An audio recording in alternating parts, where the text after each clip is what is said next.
Hello दोस्तों, फिर से आपका स्वागत है हमारे चैनल डीजे व्लॉग में। मैं हूं श्रवण दोस्तों, और आज के इस वीडियो में दोस्तों आप सभी के लिए लेकर आए एक बहुत ही खास टॉपिक। बेसिकली दोस्तों भी आप जो है वो एम्पलीफायर की सारी फीचर्स तो देखते हैं, उसमें आपने डैम्पिंग फैक्टर भी देखा, पावर रेटिंग भी देखा, स्लू रेट भी देखा, एसएन रेशियो भी देखा और टीएचडी भी देखा। लेकिन दोस्तों कभी आपने इनका जो है वो मीनिंग निकालने की कोशिश करेगी, यानी ये किस काम में होते हैं और ये जो नंबर लिखे हुए वो किस वजह से लिखे हुए हैं। तो दोस्तों आज का जो हम टॉपिक पकड़ेंगे वो पकड़ेंगे हम टीएचडी यानी टोटल हार्मोनिक डिस्टॉर्शन। अभी होता क्या है, इसको कैसे निकाला जाता है, यानी ब्रांड्स जो है या फिर कंपनी जो है वो उसको कैसे निकालती है, तो वो भी चीज मैं इस वीडियो में बताने वाला हूं। और सबसे बड़ा आपका ये क्वेश्चन रहता है कि भैया एम्पलीफायर का हमने बिल्कुल मैच लिया हुआ, एम्पलीफायर बिल्कुल मैचिंग का लिया हुआ स्पीकर के साथ में, फिर भी जो है वो आउटपुट में जो है वो आवाज फट रही है, वो ऐसा क्यों है? तो दोस्तों इसके बीच में इन दोनों का कनेक्शन क्या है, टीएचडी और आपके जो आवाज फटने का, तो उसके बारे में बताने वाला हूं। साथ में बताने वाला हूं दोस्तों आप इससे कैसे बचें, और आपके पास अभी करंटली में जो भी अभी आपके पास एम्पलीफायर है या फिर आप यूज कर रहे हैं, कुछ भी यूज कर रहे हैं, तो उनको तो चेंज नहीं कर सकते, इनके साथ में आप उसको बेटर रिस्पॉन्स कैसे निकाल पाए आउटपुट में, वो भी मैं बताने वाला हूं। तो वीडियो काफी अच्छी होने वाली है, और वीडियो को शुरू करने से पहले मेरी आप सभी से रिक्वेस्ट है कि प्लीज वीडियो को लाइक करें, शेयर करें, ज्यादा से ज्यादा चैनल को सब्सक्राइब करें, क्योंकि चैनल को सब्सक्राइब करना बिल्कुल फ्री है। चलते हैं वीडियो की तरफ, चलिए शुरू करते हैं।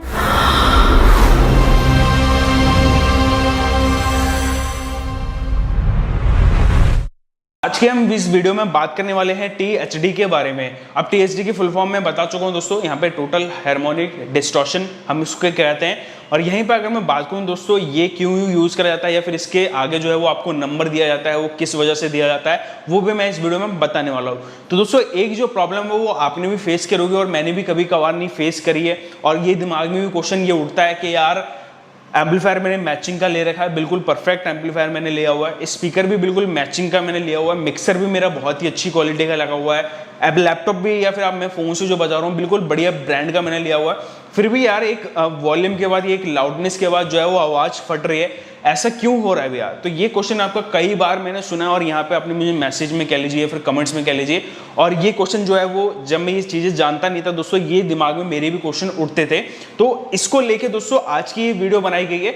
अब दोस्तों यहाँ पे टीएचडी निकाला कैसे जाता है वो सबसे पहले हम जान लेते हैं। तो चलते हैं यहाँ पे फैक्ट्री पे, और फैक्ट्री पे वो सारी चीजें मैंने यहाँ पे मेंशन करी हुई है कि एक सिग्नल जनरेटर मैंने लिया हुआ है, दूसरा मैंने ऑसिलोस्कोप लिया हुआ है जिसमें आपको फ्रीक्वेंसी नजर आएगा, तीसरा हमने जो है वो डिस्टॉर्शन मशीन लिया हुआ है जिसमें आपको डिस्टॉर्शन के जो नंबर है वो शो करे जाएंगे। पहले आप ये देख लीजिए कि इसको निकाला कैसे। अगर मैं बात करूं कि कैसे फाइंड करते हैं हम टोटल हार्मोनिक डिस्टॉर्शन, जैसे कि मैंने आपको बताया कि मैं आपको टेस्टिंग भी एक बारी करके दिखाऊंगा। तो अभी ये आप देख सकते हैं, ये हमारा सिग्नल जो है वो बनाने वाला एक मशीन है, ये आप देख सकते हैं यहाँ पे आपको मेंशन करा हुआ है, ये देख सकते हैं जनरेटर है, सिग्नल जनरेटर है ये, इसमें आपको जो है वो सारी फ्रीक्वेंसी मिल जाती है। तो अभी ये जो है वो 1 किलो हर्ट्ज पे हमने क्लिक करा हुआ है, तो ये 1 किलो हर्ट्ज की जो फ्रीक्वेंसी है उसको आउट दे रहा है हमारे एक एम्पलीफायर में, जैसे कि यहाँ पे जा रहा है। अब यहाँ से क्या है कि दोस्तों हमने आउटपुट ले रखा है, ये दोनों आप देख सकते हैं, ये आउटपुट ले रखा है। एम्पलीफायर में से आउटपुट जो गया है वो हमारा गया ऑसिलोस्कोप, जो कि हमारा फ्रीक्वेंसी ग्राफ दिखाता है, वो मैं अभी आपको करके दिखाऊंगा। और ये आ जाता है हमारा डिस्टॉर्शन मीटर, जो कि अभी अब यहाँ पे देख सकते हैं। तो इसमें ही दोस्तों जो है वो आपको नंबर मेंशन होगा। तो अभी ये सारी चीजें दोनों, ये आउटपुट है तो दोनों इसमें आपको मिल जाती हैं।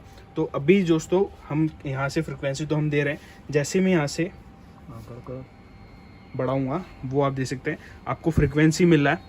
अब मैं जैसे जैसे देखिए यहाँ पे क्या है कि ये नॉर्मल जा रहा है, इसमें कोई भी आपको जो है वो वेव में कोई भी खिचखिचाहट सी या फिर जो है वो ऊपर गया है और सीधा नीचे आया, ठीक है। अब मैं जैसी जैसी वॉल्यूम बढ़ाऊंगा एम्पलीफायर का, तो ये आप देख सकते हैं, ये एक आपको नॉइज मिल रहा है, यहाँ पे एक फटने जैसे होता है ना कि यहाँ पे पीक पे जाके डिस्ट्रक्शन हो जा रहा है, तो वो यही होता है दोस्तों टोटल हार्मोनिक डिस्ट्रक्शन, और वो यहाँ पे आपको शो हो रहा है। जैसे जैसे मैं यहाँ से एम्पलीफायर का बढ़ाऊंगा वो देखिए कम करो, ये देखिए,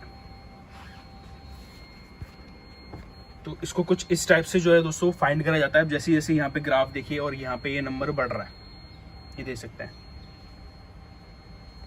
बहुत ईजी है। ये सिग्नल जो है वो जा रहा है इसमें हमारे एम्पलीफायर में, और ये जाने के बाद ये आपको यहाँ पे कुछ इस टाइप से दिख रहा है, ये 1 किलो हर्ट्ज फ्रीक्वेंसी है।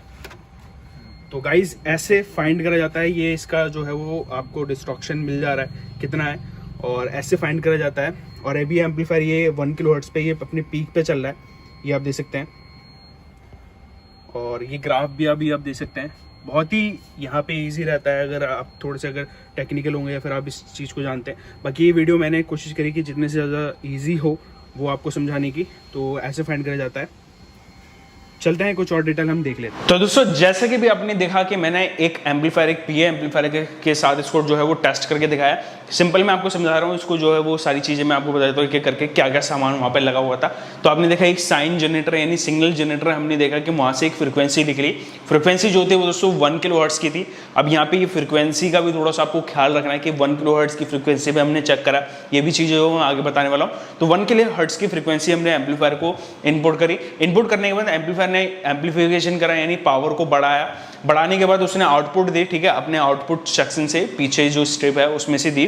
वो 8 ओम्स पे जो था वो कनेक्शन हमने कर रखे थे, ठीक है ना, ये बात का कॉमन एंड जो है वो 8 ओम पे हमने लगा रखा था। और ऑसिलोस्कोप में जो है वो आउटपुट यानी सिग्नल जो है वो वेव आपको नजर आएगी। साथ में उसके ऊपर जो लगा हुआ था दोस्तों वो था डिस्टॉर्शन मशीन, जो कि हमारा डिस्टॉर्शन नाप के हमें देता है नंबर के अंदर, ठीक है। अब आप देखेंगे दोस्तों वॉल्यूम को मैं हल्की वॉल्यूम पे, जब मैं हल्के वॉल्यूम पे उसको चला रहा था नॉर्मल, जो कि ग्रीन येलो लाइट पे चला रहा था, तो वहां पे तो दोस्तों जो ग्राफ था वो ऊपर जाके नीचे आके बिल्कुल स्मूथ वैसे ऊपर जा रहा था और वैसे ही नीचे आ रहा था। कोई भी आपको उसमें खरखराहट या फिर नॉइज आपको नहीं दिखेगा। अब जैसे दोस्तों मैं उसमें पूरा उसको पीक तक लेके जा रहा था, एम्पलीफायर को पीक तक लेके जा रहा था, एम्पलीफायर का जो वॉल्यूम था मैंने बढ़ाया, तो वो ग्राफ ऊपर जाके फट रहा था। उसमें जो था आपको सिग्नल में यानी जो ग्राफ था वो फट रहा था। अब देखेंगे ऊपर तो गया, लेकिन ऊपर जाने के ऊपर नीचे आने से पहले वो ग्राफ फटा, क्योंकि वो एक पीक पे गया, पीक पे वो फटा, फिर वो नीचे नॉर्मल वैसे ही आ गया। तो दोस्तों इसी को कहते हैं हम डिस्टॉर्शन, जो कि आप सिग्नल एम्पलीफायर को तो देते हैं, लेकिन जो सिग्नल आउटपुट है वो वहां पे डिस्टॉर्शन आ जाता है, उसी को हम कहते हैं THD। तो दोस्तों इस बात से आप एग्जांपल से जो होंगे वो समझ में आएंगे। अगर अभी भी नहीं समझे तो मैं एक एग्जांपल आपको और देता हूं जो कि बहुत ही ईजी रहने वाला है। तो दोस्तों यही अगर मैं बात करूं एग्जांपल की, दोस्तों मान के चलिए मेरे पास एक कार है या फिर आपके पास एक कार है, आप इस पर राइड कर रहे हैं, ड्राइव कर रहे हैं, ठीक है। अब आप स्पीडोमीटर में देखेंगे यहाँ पे आपके पास 120 की स्पीड है, 140 की स्पीड है, या फिर इससे भी ज्यादा की स्पीड वाली भी जो है वो आपको कार देखने को मिलेगी। तो मान के चलिए कि अभी मैं यहाँ पे 60-80 की स्पीड पे चला रहा हूँ कार को, तो कार बिल्कुल स्टेबल चल रही है, कोई भी मेरे को यहाँ पे अनकंफर्टेबल फील नहीं हो रहा है, और यहाँ पे मैं आराम से बैठ के जो है वो ड्राइव उसको कर रहा हूँ मजे लेते हुए, मतलब काफी आनंद आ रहा है, ठीक है। अब हम घूम रहे हैं यहीं पे दोस्तों, जैसे मैं उस कार को उसकी पीक लेवल तक लेके जाता हूँ 90 तक लेके, यार तब मुझे को लगा कि यार ठीक है इतना ज्यादा ये कार सह लेगी, चलता गया। फिर मैं और स्पीड बढ़ाया, मैं इसको लेके गया उसकी पीक वैल्यू तक, मैं लेके गया 100, फिर 120 लेके गया। 120 पे क्या हुआ दोस्तों, मैंने देखा कि यार यहाँ पे मेरे कार के जो डोर हैं, साइड के जो डोर्स हैं वो यहाँ पे वाइब्रेट कर रहे हैं, डैशबोर्ड वाइब्रेट कर रहा है, इंजन बहुत तेज आवाज कर रहा है, यानी मान के चलिए कि इंजन पे कितना प्रेशर पड़ रहा है, वो पीक उस पे अपने पे चल रहा है। तो ऐसे दोस्तों यहाँ पे हमारा एम्पलीफायर है, जब आप एम्पलीफायर को उसको पीक पे चलाएंगे तो कहीं ना कहीं वो तो आवाज तो फाड़ेगा ही फाड़ेगा ना, यहाँ पे जो क्वालिटी है उसको खोएगा ही खोएगा। तो ऐसी दोस्तों यहाँ पे कार का एग्जांपल आप ले लीजिए और एम्पलीफायर का एग्जांपल ले लीजिए, बिल्कुल आपको सेम एज इट इज मिलेगा। बाकी दोस्तों यहाँ पे अगर मैं बात करूं तो ये एम्पलीफायर जितने भी टेस्ट होते हैं वो 8 ओम्स पे और 1 किलोहर्ट्ज की फ्रीक्वेंसी पे ही टेस्ट होते हैं। ये मैंडेटरी यानी आप कह लीजिए यूनिवर्सल में जितने भी एम्पलीफायर टेस्ट होते हैं, यानी इंटरनेशनली जितने भी एम्पलीफायर टेस्ट होते हैं, या फिर कोई भी ब्रांड के जितने भी एम्पलीफायर ऐसे टेस्ट होते हैं तो 1 किलोहर्ट्ज की फ्रीक्वेंसी पे ही टेस्ट होते हैं।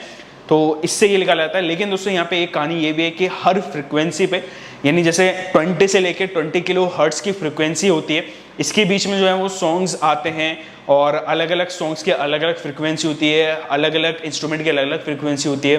तो अलग अलग फ्रीक्वेंसी का मतलब है कि डिस्टॉर्शन भी अलग ही अलग आपको मिलेगा। लेकिन अगर अंदाजा के लिए आपको एक नंबर ये दे दिया जाता है तो आपको इससे कैसे बचना है, आप कभी भी आप जब भी एम्पलीफायर लीजिए तो ये चीज़ें जरूर आप चेक करिए एक बारी एम्पलीफायर के स्पेसिफिकेशन में कि उसका THD कितना है। जितना कम रहेगा उतनी ही बढ़िया क्लैरिटी आपको आउटपुट में मिलेगी, जितना ज़्यादा मिलेगा यानी जितना ज़्यादा लिखा हुआ रहेगा उतनी ही क्लैरिटी आपको कम मिलेगी, आवाज़ में आपको नॉइज या फिर डिस्टॉर्शन ज़्यादा आपको मिलेगा। बाकी दोस्तों ये चीज़ें मैंने आपको बताई। अब बात करते हैं कि आपके पास ऑलरेडी एम्पलीफायर हैं और यहाँ पे ये प्रॉब्लम आप फेस कर रहे हैं, तो मैं आपको सजेशन ये कहूँगा कि दोस्तों आप DSP का यूज़ करिए। DSP में दोस्तों जो सिग्नल होता है वो एक एक्यूरेट और एक अपने हिसाब से आप सिग्नल को बना सकते हैं, जो कि एक स्मूथ और सिग्नल जो होगा वो बहुत ही फ्रेश और अच्छा मिलेगा आपको, जिन्हें आउटपुट भी अच्छा मिलेगा। उसके अंदर दोस्तों आप देख सकते हैं IIR जो कि नॉर्मली हर DSP मिलता है। अब एक FIR फिल्टर है जो कि एडवांस लेवल का फिल्टर होता है, यानी फाइनाइट इंपल्स रिस्पॉन्स इसकी फुल फॉर्म है। तो उसके बारे में भी कभी फ्यूचर में जो है वो वीडियो मैंने रेडी कर रखी है, तो आप मुझे कहेंगे या फिर इस वीडियो पे ज़्यादा से ज़्यादा लाइक होंगे, आपने रिस्पॉन्स अच्छा देखा है तो मैं वो पोस्ट करूँगा। बाकी दोस्तों ये चीज़ें जो थी मेरे को बताने की लगी तो मैंने आपको बताया। बाकी दोस्तों इस वीडियो में एक चीज़ मैं और ऐड करना चाहूँगा, जितना मुझे पता था मैंने यहाँ पे बताने की कोशिश करी, तो इस वीडियो को ऐसे ना लिया जाए कि यार तूने गलत इन्फॉर्मेशन दी है, तो मैं भी सीख के ही आपको बता रहा हूँ। तो मुझे लगा कि यार ये चीज़ें जो है वो आपको जाननी भी चाहिए। बाकी दोस्तों ये वीडियो पसंद आई तो लाइक करना, और भी ऐसी सीरीज आने वाली है। डैम्पिंग फैक्टर में थोड़ा सा मुझे प्रॉब्लम हो रहा है कि इसको कैसे नापा जाए, क्योंकि इसके अंदर जो है वो इंस्ट्रूमेंट्स मेरे को नहीं मिल पा रहे हैं ब्रांड्स के पास, यानी काफ़ी कंपनी के पास मैंने ट्राई करा कि यार डैम्पिंग फैक्टर कैसे नापा जाए। यानी एक डैम्पिंग फैक्टर मान लीजिए कि कार की पिकअप या गाड़ी की पिकअप जैसे नापना हुआ, तो ऐसे डैम्पिंग फैक्टर भी होता है, एग्जांपल मैंने आपको दिया। बाकी इसमें स्लू रेट, एक्शन रेशियो भी बहुत सारी चीज़ें जो कि मैं ये सीरीज स्टार्ट करने वाला हूँ विद प्रैक्टिकल। थ्योरी तो सब सुनाते हैं, लेकिन मैं कोशिश करूँगा कि आपको प्रैक्टिकल दिखाऊं और पूरा करके दिखाऊं। और बस इस वीडियो को ज़्यादा से ज़्यादा लाइक करें, कमेंट में अपना रिस्पॉन्स दिखाइए, प्यार दिखाइए, तो फ्यूचर में आपको ऐसी ऐसी वीडियोज़ मिलते रहेंगी। मिलता हूँ अगली वीडियो में, जब तक के लिए जय हिंद, वंदे मातरम।